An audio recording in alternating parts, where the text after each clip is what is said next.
you sleep for like 12 straight hours. Yeah. You wake up, you stare at the ceiling, and your bones literally feel like lead. Oh, absolutely. Just the idea of sitting up, um, of putting your feet on the floor, it feels like preparing to run a marathon that you definitely haven't trained for. Right. It's overwhelming. And there's this battery metaphor we all use for human energy, you know? The idea that you just plug yourself into a bed for 8 hours and boom, you wake up at 100%. Which is a complete lie. Exactly. Especially when you are navigating periods of intense mental strain or, low mood. Rest does not equal energy. It's a terrifying realization, honestly. You're doing exactly what society tells you to do. Get more sleep. Take a Right. break. Right, take a break. And yet the deficit just keeps growing. Yeah. The math doesn't work. So today we are doing a deep dive into the anatomy of a systemic energy drain. We're looking at this really remarkable framework from a text called Energy Against Depression, a practical guide. Yes, and I love this text. It's so good. But to be clear, this isn't about like productivity hacks for CEOs. No, not at all. This is a gentle, incredibly action-focused blueprint for those days when the most ordinary, mundane tasks feel utterly insurmountable. Yeah. We're going to unpack how to rebuild your hope, your discipline, and your actual physical energy, step by tiny step. But before we dive into the mechanics of this, we really need to draw a very hard, very clear line regarding the material we're looking at today. Absolutely. Go ahead. This text and our discussion right now are entirely educational and supportive. They are absolutely not a substitute for professional mental health care. Exactly. I want to make sure you listening to this right now hear us really clearly on this point. Depression is a severe systemic condition. It is also highly treatable. If you are experiencing symptoms that are persistent, severe, or, if you are ever feeling unsafe, you must reach out to a qualified mental health professional or a local emergency service immediately. Period. Non-negotiable. Right. Everything we are about to discuss is designed to work in tandem with proper medical care, not to replace it. That is the crucial foundation for everything else we're going to talk about today, because the very first thing this guy does is establish a baseline that completely reframes the whole struggle. It really does. It points out that when you're trapped in this state, failing to get out of bed or like ignoring a text message from a friend or just staring blankly at a screen instead of working. None of that means you are weak. Right. And it certainly doesn't mean you're lazy. Oh, the word lazy. It's the most toxic weapon we use against ourselves when we're in this state. Because it implies a moral failure, doesn't it? Exactly. It implies you have the energy, but you are just selfishly choosing not to use it. But the text defines this as a systemic energy drain. It is a biological and psychological lockdown affecting your mood, your concentration, your sleep, and your appetite. Your system is not refusing to work. It is failing to draw power. Failing to draw power. I love that phrasing. So to fix the systemic drain, we have to look under the hood. We do. We have to understand the specific anatomy of the trap we're caught in, and really why our usual strategies for getting out of it actually dig the hole deeper. So let's talk about the biggest trap of all, the illusion of motivation. Because what do we do when we have no energy?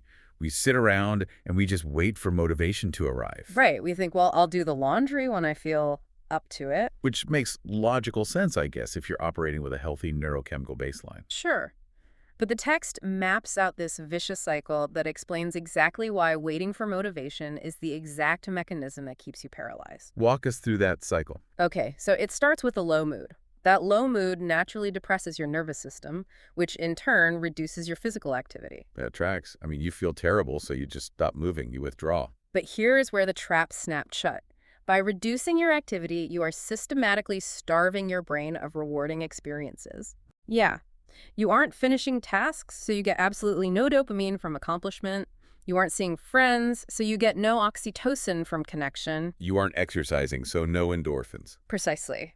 You are entirely cut off from positive reinforcement. You're just sitting in the dark, biochemically speaking. That's a great way to put it. This isolation and lack of reinforcement directly makes the mood worse.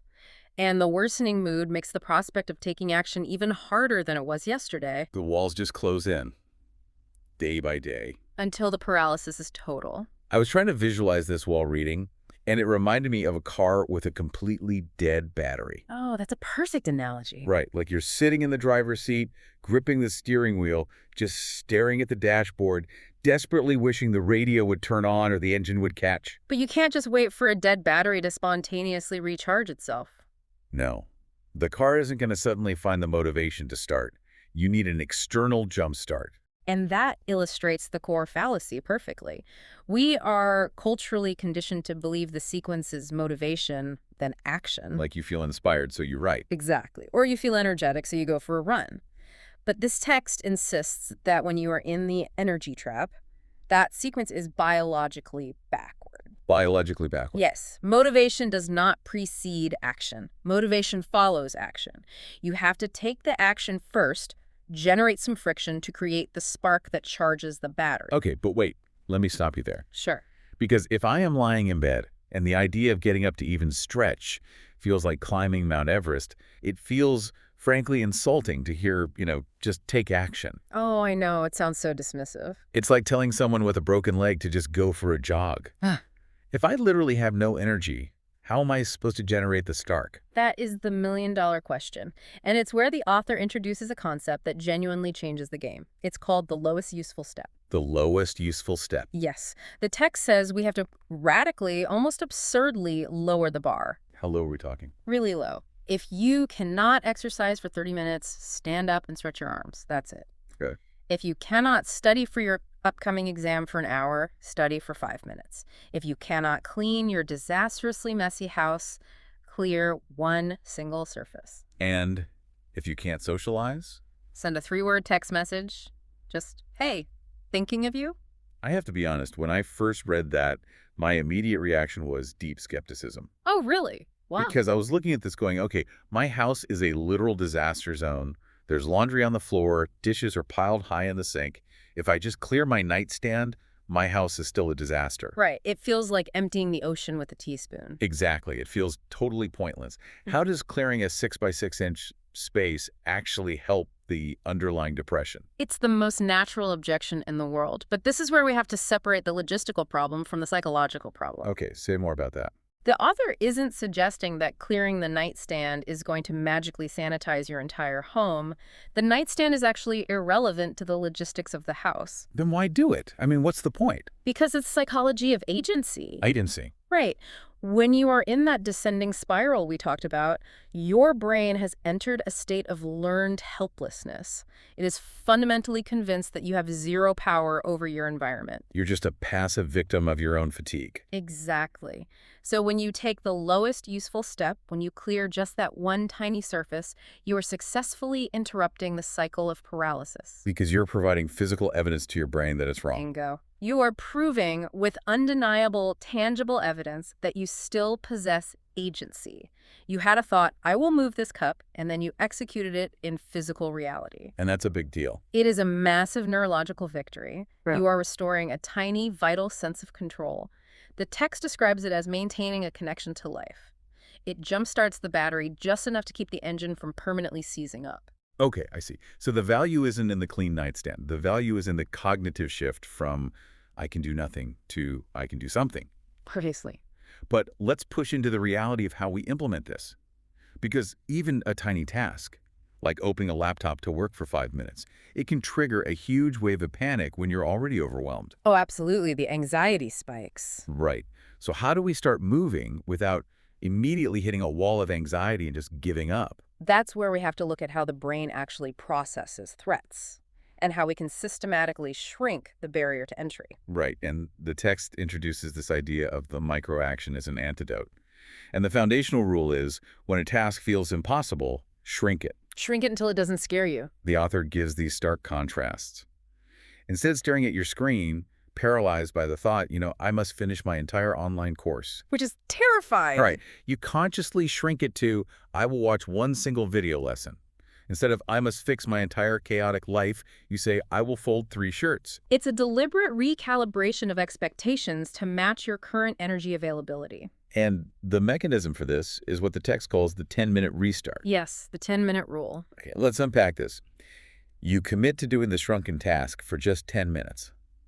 But, and here's the part I find fascinating, After 10 minutes, you are genuinely, completely allowed to stop.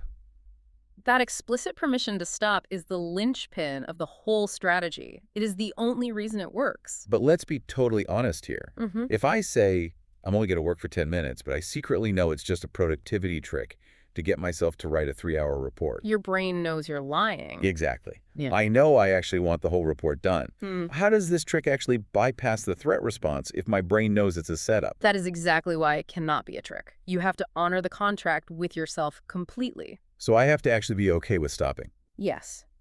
From a neurobiological standpoint, when you are depressed or severely overwhelmed, your amygdala, the brain's threat detection center, perceives a large task, like writing the report, not as a chore, but as a literal threat to your survival. Wait, really? A report is processed like a physical danger, like a tiger in the room. Yes. Your brain calculates the massive amount of cognitive energy required to finish the whole thing. It checks your current energy reserves, realizes you are running on empty, and it hits the panic button. Wow. It triggers an avoidance response to protect you from catastrophic depletion. The psychological barrier is massive because the brain is shutting down the operation before it even starts. So it's saving your life in its own confused way. Precisely. It is protecting you from failure by ensuring you don't even try. That is wild. So, by giving yourself genuine permission to stop after 10 minutes, you are negotiating with the amygdala. You're saying, hey, we don't need a lot of energy. Right. You are lowering the perceived cognitive load. You are telling your threat response system, look, we only need enough energy to survive for 10 minutes. That is all I'm asking for. And the brain believes that. The brain recalculates. It decides that 10 minutes is a survivable expenditure, and it lowers the barrier. But I have to actually stop at 10 minutes if I want to. No guilt. No guilt whatsoever. If minute 11 rolls around and you are done, you close the laptop and you count it as a 100% success. Because the goal was just movement. Exactly. Your goal wasn't the report. Your goal is 10 minutes of movement. If you naturally continue, which sometimes happens, that's a bonus. But if I secretly beat myself up for stopping, The amygdala remembers. The next time you try the 10-minute rule, your brain will say, nice try, but I know you're going to trap me into a 3-hour marathon, and the paralysis will return. that is incredibly profound. It's really about building trust with your own nervous system. It absolutely is. So how do we eventually scale this up? Because as much as we need to be gentle with ourselves, I mean, life keeps moving. Bills need to be paid. Right. We do have to eventually finish the course or pay the bills or achieve our larger ambitions. Well, the author provides a really elegant framework for structuring ambition when energy is incredibly scarce. It's a 3-tiered translation system. The vision, the project, and the next action. Right. Think of it as a funnel. Let's walk through this funnel. The top level is your vision. This is the massive ultimate thing you want, like build a successful freelance career. But you can't wake up on a Tuesday and just do a vision. No, it's way too abstract. So you move down to the second level, the project. This is what you were working on this month to inch toward the vision. Say, complete my graphic design portfolio. But again, complete portfolio is still far too big for a single day, let alone a day where you're struggling to get out of bed. Right. Which brings us to the absolute bottom of the funnel, the third level, the next action. This is the physical thing you can do today, right now. Keeping with the example, the next action is simply select 3 images and put them in a folder. Exactly.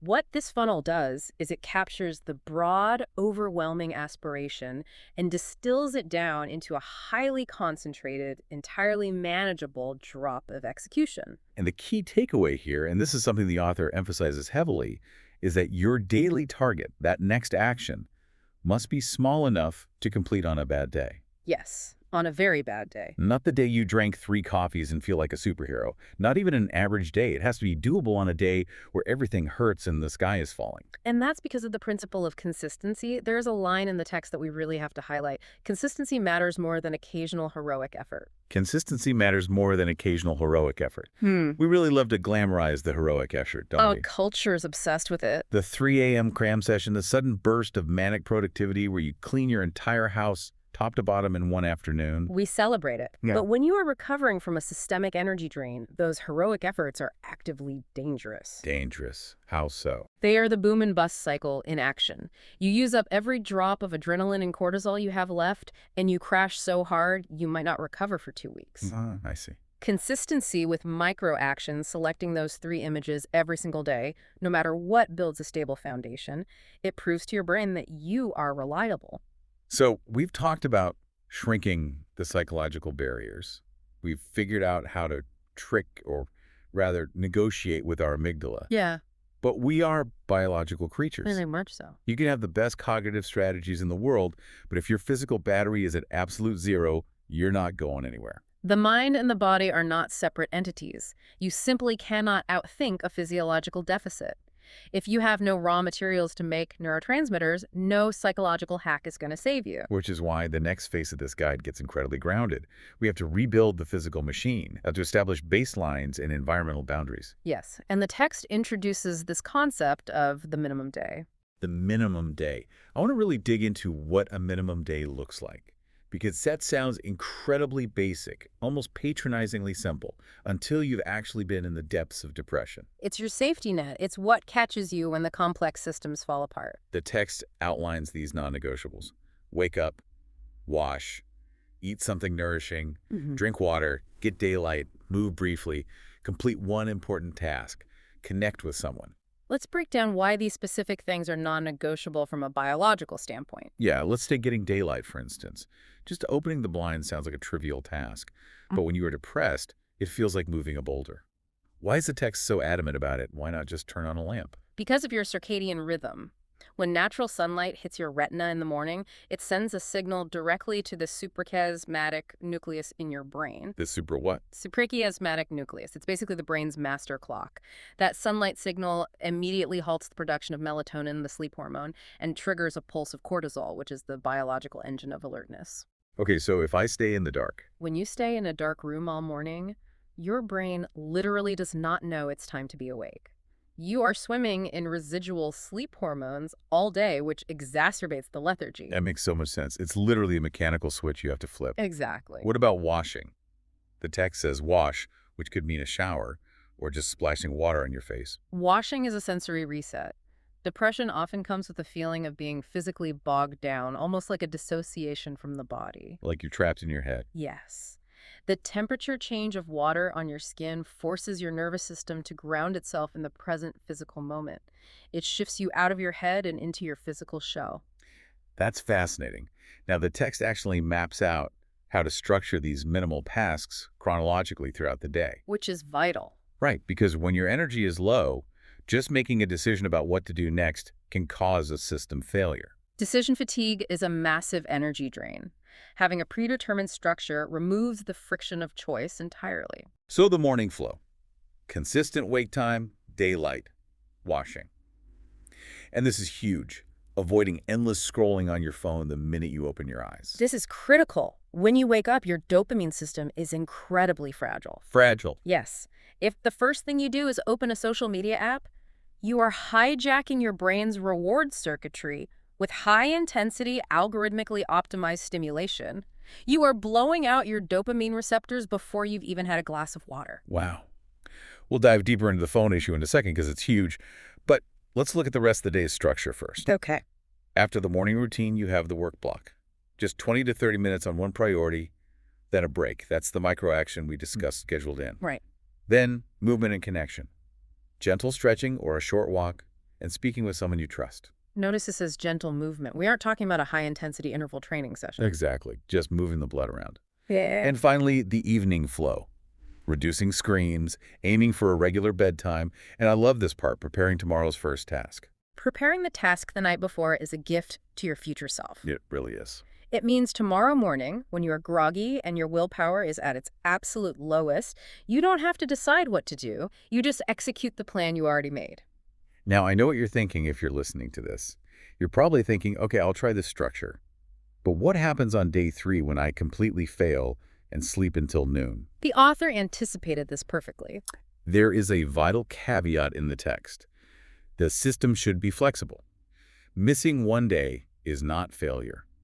restart at the next opportunity. This is the difference between a punitive routine and a supportive system. A punitive routine. Yeah, a punitive routine is fragile. It shatters the moment you deviate from it, and then the guilt rushes in and you abandon the whole thing. Like most New Year's resolutions. Exactly.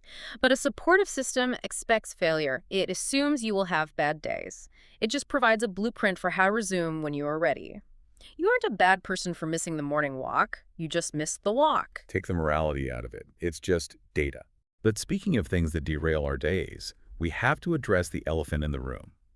We touched on morning scrolling, but the text dedicates serious time to the modern digital environment. Because if we connect this to the bigger picture, if we're trying to patch a leaky boat, the modern digital landscape is a cannonball tearing through the hull. The author points out that constant notifications, short-form videos, the endless scroll they consume are severely limited attention without giving us any meaningful recovery in return. None at all. Think about it. You've just done your 10-minute microaction, you cleared the nightstand, you feel a tiny spark of agency. You're feeling a little bit of momentum. And the moment you sit down, your phone buzzes with a breaking news alert or an angry comment on a post. That tiny spark of agency is instantly extinguished. Why does our tech completely short-circuit this recovery process? Let's use an analogy. Think of your brain in a depressed state like a computer that is already using 99% of its RAM just to run background anxiety and survival processes. Right. The fan is whirring loudly, the mouse is stuttering across the screen, the system is stressed. Exactly. Your cognitive bandwidth is maxed out. Every single notification that pops up, every fast-paced video that flashes across your screen is a heavy new application trying to launch. Man, the system just freezes. It freezes. Every notification demands a microdecision. Do I look? Do I reply? Do I care? That depletes your executive function. In the short-form videos. They trigger rapid, tiny spikes of dopamine followed immediately by a deficit. It leaves you craving more but feeling emptier. It creates a state of constant, low-level cognitive exhaustion. So what does this all mean for the listener? Are we supposed to throw our phones into the ocean and live off the grid? I mean, my work is on my phone. My family is on my phone. And the text is deeply pragmatic about this. It does not advocate for digital asceticism. You don't have to throw the phone away. Okay. The goal is to shift the dynamic so the technology serves your goals rather than you serving its algorithm. How do we practically do that when the pull is so unbelievably strong? By creating physically protected periods. The guide is specific. During that 20 to 30-minute work block we talked about, the phone cannot just be face down on the desk. Really? Face down isn't enough. No, it needs to be physically out of sight. In a drawer, in another room, if you can see it, your brain is expending RAM, just inhibiting the urge to check it. Out of sight, out of RAM. I love that. Precisely. Turn off every notification that isn't a human being directly trying to reach you for an emergency, and shift your mindset from unlimited entertainment to planned entertainment. So, scheduling the scroll time. The author isn't saying you can't watch a movie or scroll social media, but decide beforehand, I'm going to scroll for 20 minutes and then I am going to stop. It's the difference between intentionally diving into a pool and accidentally slipping on the edge and falling in. Exactly. You are regaining agency over your own focus. So we can manage the physical environment. We can manage our phones. But what happens when the biggest drain on our energy, the loudest, most distracting notification, is the voice inside our own heads? That is the real battleground, the internal landscape. Right. This takes us into the logic of a depressed brain and the incredible danger of comparison. Let's start with the nature of these thoughts, because the text makes a distinction here that I think is crucial. When you are in a depressive episode, your thoughts become exceptionally, overwhelmingly convincing. They feel so real. A thought like, I am going to fail this project and lose my job, or no one actually cares about me, does not register as a passing worry. It registers as a physical fact. Your brain presents it with the same certainty as the law of gravity. And your brain is incredibly smart, so it builds an airtight case against you. It finds every past mistake to prove the thought right, and it completely ignores any evidence to the contrary. Yes, it's called emotional reasoning. You feel like a failure, therefore you conclude you must objectively be a failure. But here's where it gets really interesting. The text gives us a tool to break this spell. It hammers home a simple but profound distinction. Feelings and predictions are not the same thing as facts. Just because you predict a catastrophe tomorrow does not mean the catastrophe is written in stone. Right. Recognizing that a thought is just a neurological event happening in your mind, like a cloud passing over a mountain and not a reflection of objective reality, is the core of cognitive behavioral therapy. The author provides an exercise to do in the moment when that spiral hits. It's called the three-question reset. I want to really break this down for you, the listener, because it's a lifeline. It's a structured way to force the brain out of emotional reasoning and back into logical analysis. Okay, question one is simply, what am I thinking? You have to catch the thought and articulate it.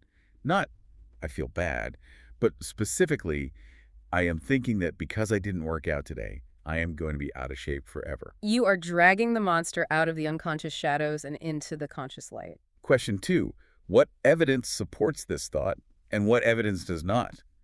You have to play defense attorney for yourself. Look at the actual data. Exactly. So, evidence supporting it. I skipped the gym today. Evidence against it. I went for a walk yesterday, and human biology dictates that one missed day does not permanently alter my physique. You are demanding data instead of accepting the emotional prophecy. And finally, question three, what is one more balanced thought? And the key here is not toxic positivity, right? You aren't saying, I am an Olympic athlete. No, not at all. You are finding a grounded reality. The text suggests something like, I slipped up today, but that doesn't erase my past progress. I can start again tomorrow. It leaves room for hope without demanding perfection. But there is a massive caveat the author includes here, and it's perhaps the most important point in this section. You should not try to argue with every single negative thought you have. Wait, really? Isn't the whole point of the three-question reset to fight the negativity? If my brain is telling me I'm worthless, shouldn't I be fighting that constantly? If you try to aggressively debate every single dark thought that pops into your head, you are going to exhaust yourself by noon. I mean, that sounds tiring. It is. When you fight a thought, you are treating it as a legitimate threat that deserves your full attention and energy. You are validating its importance. So what's the alternative? Isn't just dropping it the same as ignoring the problem? No. It's the difference between a tug of war and dropping the rope. The text suggests that instead of engaging in a screaming match with the monster in your head, you just notice it. You label it. Like, my brain is generating a depressive prediction right now. Exactly. And then you gently turn your back and return your attention to your next useful action.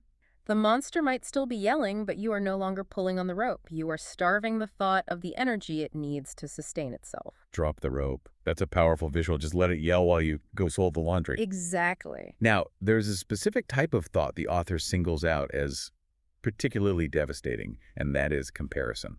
Comparison is the ultimate energy thief, especially in an era where we are constantly exposed to everyone else's highlight reel. We open our phones, and we see people running marathons, launching businesses, renovating perfectly clean houses, while we are struggling to take a shower.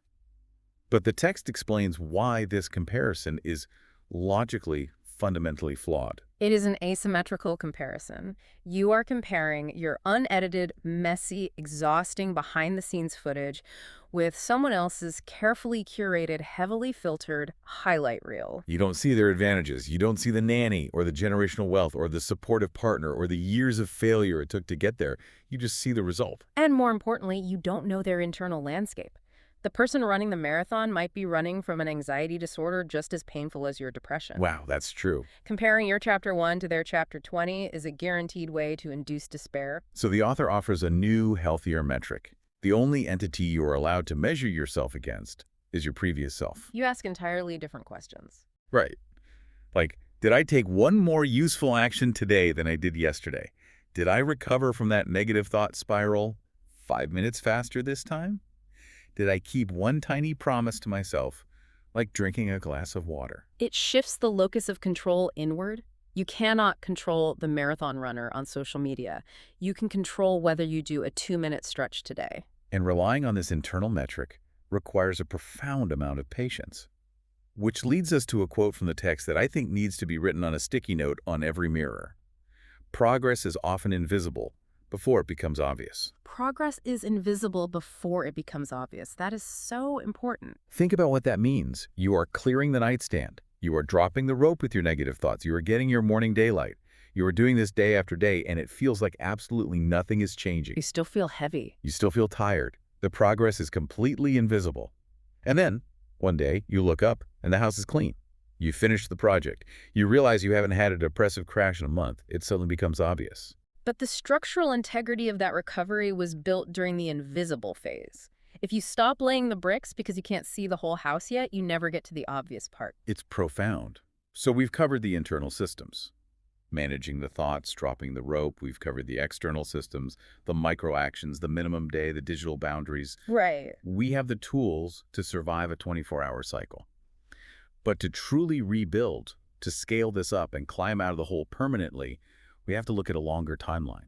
And we have to realize we don't have to do it alone. The depression cycle thrives on isolation.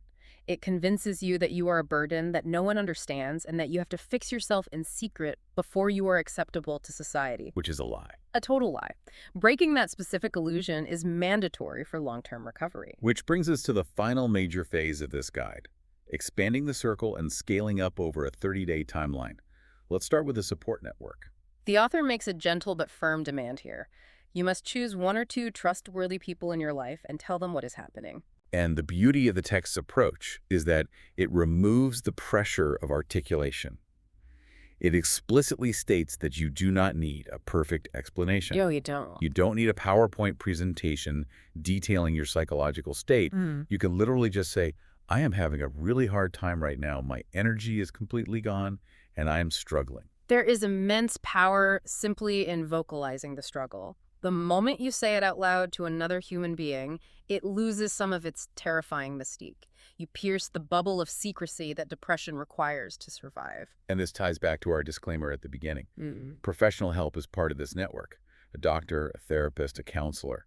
Seeking professional help is an active strategic deployment of resources. It is taking agency. Exactly. You wouldn't try to fix a complex transmission failure in your car by just staring at it in your driveway. You take it to a mechanic. Right. Your neurobiology is infinitely more complex than a car. Utilize the experts. Once that support structure is in place, the author gives a roadmap, a 30-day comeback framework. And I have to tell you, as someone who usually reads self-help books that yell at you to transform your life by tomorrow morning, the pacing of this 30-day plan is breathtakingly patient. It is the absolute antithesis of hustle culture. It really is. It's so brilliant. It is a masterclass in psychological progressive overload.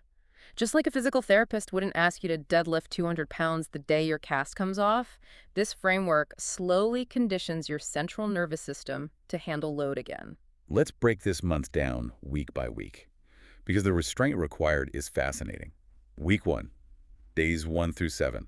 The goal is solely to stabilize. And what does stabilize actually mean in this context? It means for an entire 7 days, you do not try to conquer the world. You do not try to write the novel or launch the business or fix your relationship. Your only job is the absolute biological basics. Sleep, food, hydration. Exactly. Daylight, hygiene, maybe a short walk. That is the entire to-do list. You are simply patching the gaping holes in the ship's hull before you even attempt to turn on the engine. Then we move to week 2, days 8 through 14. The goal shifts slightly to activate. In this entire week, you're only adding 1 20-minute focused work block each day and 1 meaningful social contact. That's it. You're still barely touching your major goals. You are testing the system. You are gently asking your brain, can we handle 20 minutes of cognitive friction without triggering an amygdala panic response and crashing? Week 3, days 15 through 21. The goal is gold. This is the moment you finally select 1 major goal and begin working on it in small daily sessions. Notice the timeline there. Yes. This was my biggest takeaway from the whole book. You aren't supposed to even touch a major ambition until day 15. Right. Half the month is gone before you start the real work. That requires a massive ego check. Because most of us, when we decide to get our lives together, we want to be at day 15 on day 1. We want immediate transformation. Right. What's fascinating here is that desire for immediate transformation is exactly what causes the boom and bust cycle we discussed earlier. Because we push too hard. The author knows that if you try to tackle the major goal on day 1, you will fail by day 3.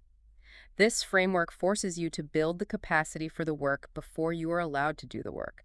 It builds the scaffolding first. And the final week, days 22 through 30, the goal is strengthen.